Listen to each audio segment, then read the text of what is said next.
জন্মসূত্রে কারোর কন্যা, ধর্মসূত্রে কারোর পত্নী, আর কর্মসূত্রে কারোর মা। আমাদের মনে এই ছবি আঁকা রয়েছে একজন নারীকে নিয়ে, তাই না? একটা অতুলনীয় ভূমিকা রয়েছে নারীদের আমাদের জীবনে, আর নারী ছাড়া আমরা কিছুই নই। কিন্তু অধিকার, সেখানে আমরা একটা ভুল করে বসি। যখন নারী একজন কন্যা থাকে, যখন সে জন্ম নেয়, তখন তার ওপর অধিকার থাকে তার পিতার। আর তারপর যখন বিয়ে হয়ে যায়, তখন তার অস্তিত্বের ওপর অধিকার থাকে তার স্বামীর। আর যখন তিনি মা হন, তখন নিজেই তিনি জীবনের সমস্ত অধিকার দিয়ে দেন তার সন্তানকে। কিন্তু আমরা কি কখনো এটা ভেবেছি এই জীবন হলো তার নিজের? যে নারী সবার কল্যাণ করছেন, তার জীবনের অধিকারও তার কাছেই থাকা উচিত, তাই না? তার নিজের জীবনের সিদ্ধান্ত সে নিজেই নিতে পারেন, নিজেই নিজের ভাগ্যের রচয়িতা হতে পারেন। আর এর জন্য আমাদের নিজেদের পাল্টাতে হবে, দৃষ্টিভঙ্গি পাল্টাতে হবে। কারণ এই ধারণা সেটা আজ বা কালকের ব্যাপার নয়, এটা ঘটে চলেছে বহু বছর ধরে, আর চলতেই থাকবে যদি আমরা এটা না বদলাই। আর এটা তখনই সম্ভব হবে যখন আমরা নিজেদের মধ্যে পরিবর্তন আনব। তাই আজকের পর থেকে, এই মুহূর্ত থেকে, কোনো নারীর ওপর অকারণ অধিকার স্থাপনের আগে সহস্রবার ভেবে দেখবেন। কারণ যখন নারী নিজের অধিকার কেড়ে নিতে বাধ্য হবেন, তখন শুধু এবং শুধুমাত্র বিনাশই ঘটবে। আর কি করেন? ওনাদের মাথায়, ওনাদের খোপায় মালা পরিয়ে দিয়ে ভাবেন যে ওনারা হলেন তাদের পায়ের ধুলোর সমান। একজন নারীর সম্মান ভঙ্গ করেন, তাদের দাসী মনে করেন। ভুলবেন না, যত্র নারীয়াস্ত পূজ্যন্তে রমন্তে তত্র দেবতা। অর্থাৎ যেখানে নারীকে পুজো করা হয়, সেখানে ঈশ্বর বাস করেন। আর যেখানে নারীকে অপমান করা হয়, সেখানে ঈশ্বর এবং ভাগ্য এই দুই রুষ্ট হয়। মনে রাখবেন, যদি নারী কল্যাণকারী হতে পারেন, তাহলে নারী মহাচণ্ডী রূপও ধারণ করতে পারেন। যদি একজন নারী মাতা হয়ে জন্মদান করতে পারেন, তাহলে নারী মৃত্যু হয়ে বিনাশও করতে পারেন। যেখানে নারী অপমানিত হবেন, সেখানে মহান ভারতও মহাভারতের পথে অগ্রসর হতে পারে। তাই মনে রাখবেন, নারীর অপমান যেন কখনোই না ঘটে। আর যদি কোথাও নারীর অপমান হয়, তার অর্থ হলো আপনার বিনাশ আপনার দিকেই আসছে। আর এটা হলো তার প্রথম পদক্ষেপের প্রথম পদধ্বনি। রাধা রাধা, ধন্য তুমি রাধা। আর ধন্য এই সংসারের প্রত্যেক নারী যারা নিঃস্বার্থভাবে ভালোবাসেন, এক মায়ের রূপে, এক স্ত্রী রূপে, এক বোন, এক পুত্রী রূপে। ধন্য আপনারা সকলে। আমাদের এই দিবস, এটা শুরু হয় সূর্যোদয়ের সাথে, জীবনের জন্মের সাথে। কিন্তু শুধুমাত্র সূর্য পর্যাপ্ত নয়, সূর্য উদিত হন উষার সাথে, থাকেন কিরণের সাথে, আর অস্ত হয়ে যান সন্ধ্যার সাথে। এই সংসারে যেই পুরুষ থাকুক না কেন, তারা জন্ম নেন মায়ের গর্ভ থেকে। তার জীবন অতিবাহিত হয় নিজের বোনের সাথে, আর অবশেষে তিনি পাশে পান একজন স্ত্রীকে, একজন পুত্রীকে। শরীরের যেমন আত্মাকে প্রয়োজন হয়, মনের যেমন চেতনার প্রয়োজন হয়, রোগের ঔষধের প্রয়োজন হয়, তেমন ভগবানেরও ভক্তির প্রয়োজন হয়। এই সংসারের প্রত্যেক পুরুষ নারীকে ছাড়া অপূর্ণই থাকবেন।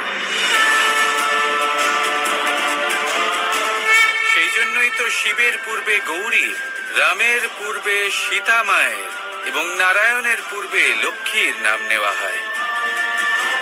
আর সেই জন্যই রাধা হলো কৃষ্ণের প্রাণ।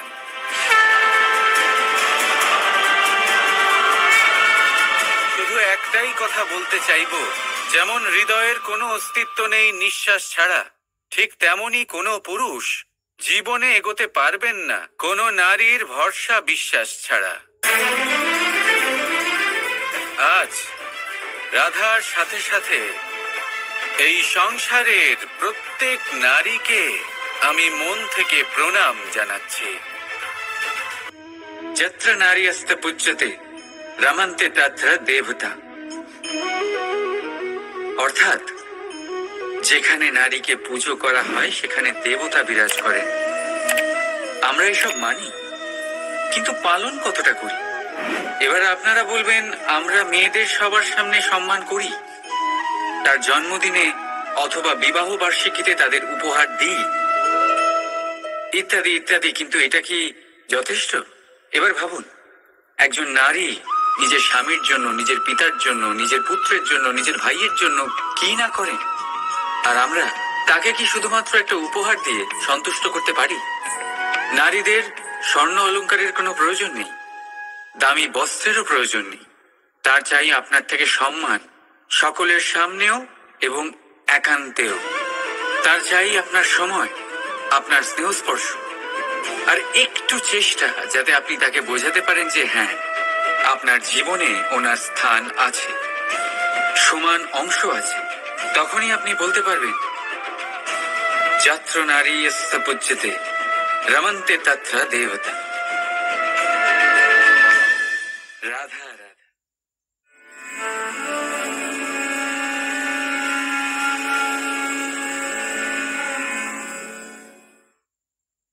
আমাদের মধ্যে অনেকেই এই ভাবনায় বিলীন থাকি যে আমাদের নিজের জীবনে আপেক্ষিক সুখ আর সুবিধা কখনো প্রাপ্তি হয়নি, কারণ ভাগ্যে এই নির্ধারিত আছে, কারণ আমরা এমন পরিবেশে জন্ম নিয়েছি।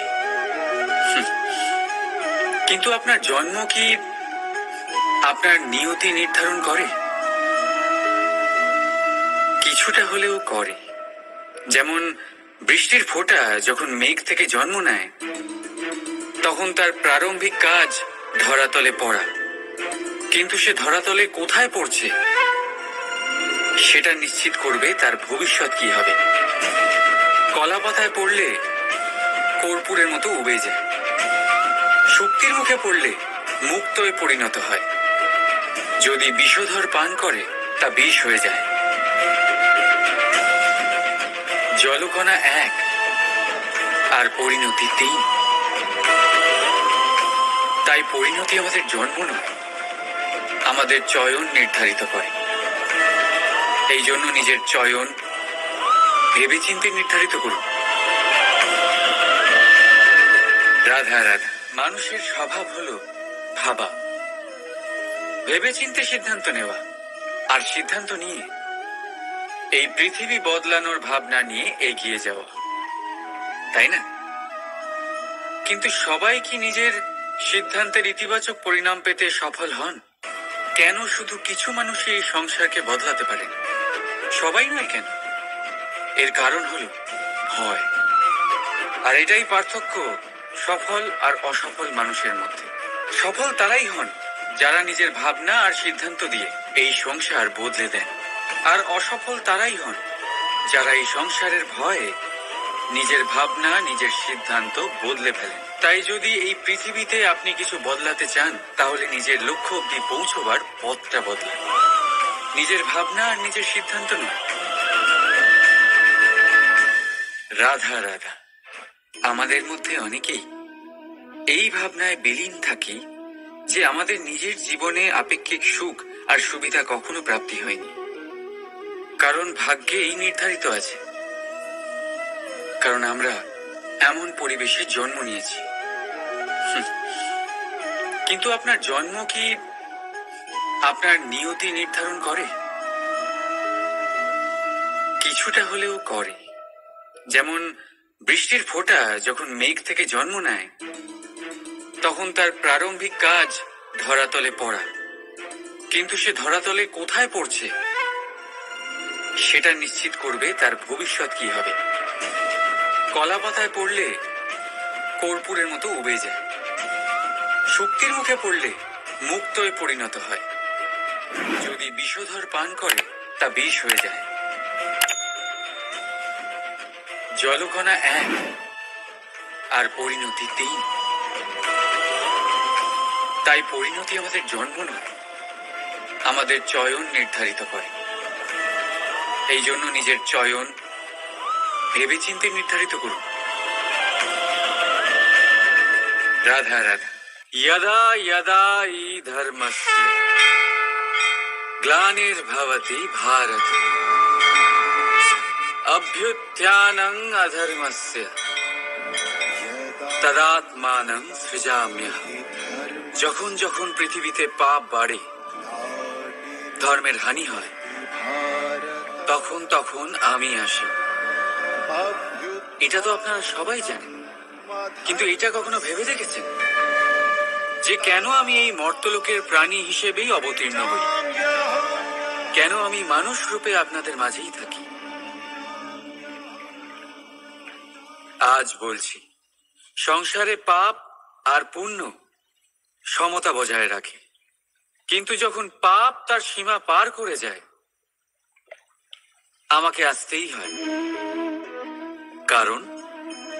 কারণ এই যে আপনারা আমাকে বিস্মৃত হন। আশ্চর্য হবেন না, আমি আপনাদের মধ্যেই থাকি, শুধু আপনারা নিজেদের অন্তরে থাকা পরমাত্মাকে বিস্মৃত হন। এই জন্য আমাকে আসতে হয় আপনাদের এটা বলতে, সমস্ত শক্তি আপনাদের মধ্যেই আছে। কিন্তু আপনারা কি করেন? আমাকে সম্মান করেন, আমাকে পুজো করেন আর শক্তি প্রার্থনা করেন। বিভিন্ন রকমের চাহিদা আমার সম্মুখে রাখেন। আমার আপনার শ্রদ্ধায় কোনো আপত্তি নেই। আমার আপত্তি আছে সেই ভাবনায় যা আপনাকে দুর্বল করে দেয়। পরমাত্মার উপর শ্রদ্ধা রাখুন, কিন্তু নিজের আত্মার উপরও বিশ্বাস রাখুন। কারণ এই সংসারে এমন কিচ্ছু নেই যা আপনারা করতে পারবেন। প্রতি নরের মধ্যে নারায়ণ বিরাজ করেন, আর প্রতি নারীর মধ্যে লক্ষ্মী।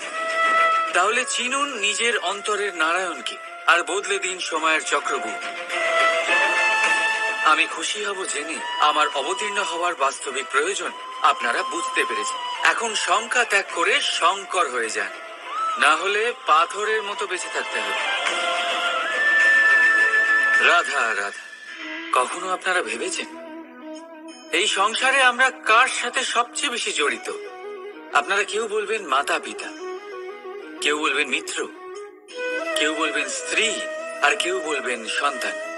কিন্তু না, যদি এই সংসারে কারোর সাথে আমরা জড়িত থাকি, তাহলে তা সময়।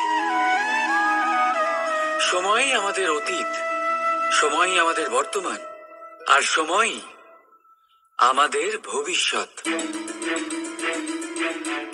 আর আমরা কি করি?